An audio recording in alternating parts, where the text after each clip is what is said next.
జై శ్రీరామ్, జై బజరంగ్, చలో విజయవాడ. విశ్వ హిందూ పరిషత్ ఆంధ్రప్రదేశ్ శాఖ ఆధ్వర్యంలో 2025 జనవరి 5వ తేదీ మధ్యాహ్నం 12 గంటలకు గన్నవరం విమానాశ్రయం వద్ద కేసరపల్లి విజయవాడలో హైందవ శంఖారావం పేరుతో భారీ బహిరంగ సభను ఏర్పాటు చేయడమైనది.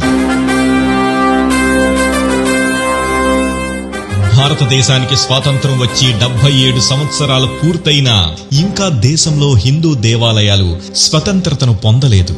దేవాలయాలలో అన్యమతస్థులు ఉద్యోగులుగా, వ్యాపారులుగా పనిచేస్తున్నారు. దేవాలయాల సంపదలు, ఆస్తులు, ఆభరణాలు, భూములు అన్యాక్రాంతమవుతున్నాయి.